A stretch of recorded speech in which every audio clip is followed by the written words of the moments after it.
Bienvenue à tous. Donc aujourd'hui, je vais essayer de vous parler de l'horaire au secondaire.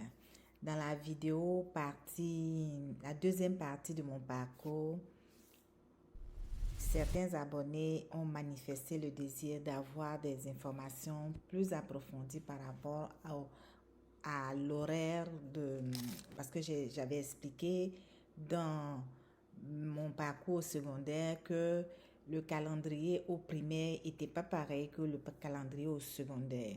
Donc, le calendrier au secondaire, c'est un cycle de 9 jours. Donc, je vais essayer d'expliquer un peu comment ça fonctionne. On va commencer par le début des cours. On va voir la première période quand on va prendre une école donnée à Montréal.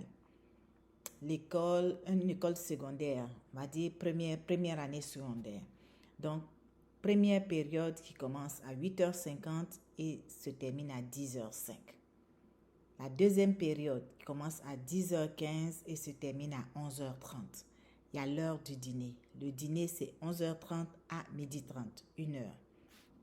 L'après-midi, il y a la période 3 qui est 12h35 à 13h50.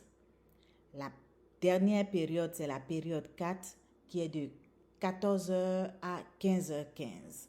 Mais pour certains élèves, s'ils ont des retenues, pour X ou Y raison, c'est de 15h15 à 16h.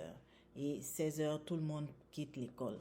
Donc, l'organisation de la matière en tant que telle. Donc, dans un cycle de 9 jours, il y a 36 périodes. 36 périodes qui durent 75 minutes chacune. Donc, chaque jour, il y a 4 périodes, comme je l'ai expliqué précédemment. En première année, comme je l'ai dit, on prend l'exemple. En première année secondaire, on va prendre l'exemple de première année secondaire. On va voir les matières, le nombre de périodes qu'ils ont dans chaque matière. Donc, anglais, ils auront 4 périodes. 4 périodes réparties dans la semaine. Donc, éducation physique, 2 périodes. Éthique et culture religieuse, 2 périodes. Français, 8 périodes. Géographie, 3 périodes. Histoire, 3 périodes. Mathématiques, 6 périodes. Sciences et technologies, 4 périodes.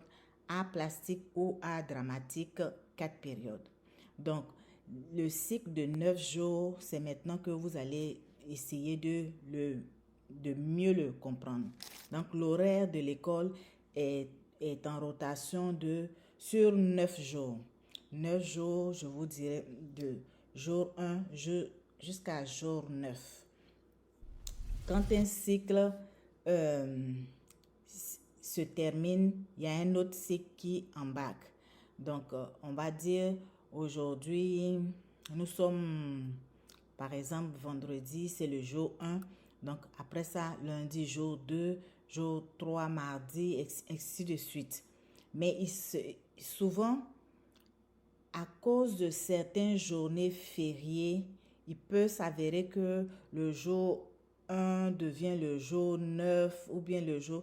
Donc, c'est très important de vraiment vérifier l'agenda ou le calendrier scolaire pour vérifier quel jour on est aujourd'hui, si c'est le jour 1, si c'est le jour 2, si c'est le jour 3, pour ne pas vraiment... Parce que dépendamment du jour, l'étudiant doit savoir quel cours il a, si c'est sciences il a aujourd'hui, si c'est géographie il a, pour qu'il prenne toutes ses affaires, mettre dans son sac à dos. Donc les parents aussi doivent regarder tout ça. L'enseignant aussi, il sait que demain par exemple c'est le jour 5. Ok, j'ai un cours le jour 5, j'ai un cours le jour 4, j'ai un cours le jour... Donc, l'enseignant aussi fait son planning par rapport à tout ce cycle de 9 jours. Donc, l'horaire de l'école est vraiment en rotation de 9 jours. Les jours sont numérotés de 1 à 9.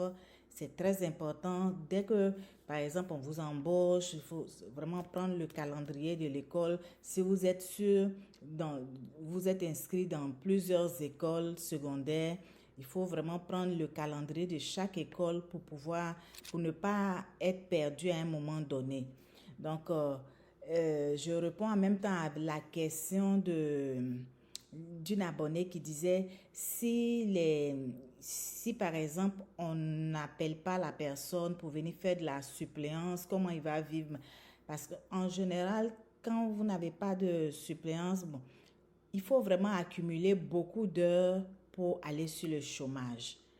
Donc, certains suppléants, comment ils font? Ils s'inscrivent soit à plusieurs endroits, dans plusieurs commissions scolaires, plusieurs centres de services scolaires. Ils peuvent être à gauche, à droite. Bon, à Montréal, comme je vous l'ai dit, il y a 3 centres de services scolaires. Donc, ils peuvent s'inscrire à Laval, Marguerite-Bourgeois. Ils peuvent s'inscrire à Pointe-de-L'Île. Vraiment, ils s'inscrivent un peu partout. Et puis, dépendamment de où est-ce qu'ils ont plus de chances, ça marche comme ça. Mais gardez la foi. Quand tout est beau, comme je vous l'ai dit, il y a une pénurie. Dans certaines classes, c'est des TES qui sont dedans. Il y a vraiment un besoin. Mais il faut que vous vous adaptiez. Présentement, à cause du manque d'enseignants, je vais peut-être revenir là-dessus dans une autre vidéo.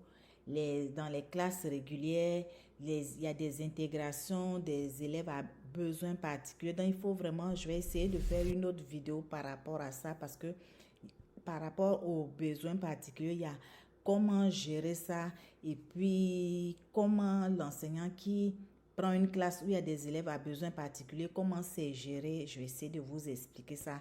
Dites-moi en commentaire si ça vous intéresse encore. Je vais essayer de planifier une autre vidéo pour ça. Sur ce, on se revoit dans une autre vidéo et puis beaucoup de courage. Je vous attends. J'aimerais ça qu'un jour, vous m'envoyez un courrier pour dire je suis là enfin, je suis là enfin. Et puis voici, c'est ça. Parce que certains m'ont écrit, ils sont là, mais ils attendent, ils passent encore leurs examens. Donc, ceux qui sont plus actifs vraiment dans les commentaires, faites-moi signe lorsque vous arrivez. Ça va vraiment me faire plaisir. Bonne chance et puis que Dieu nous garde.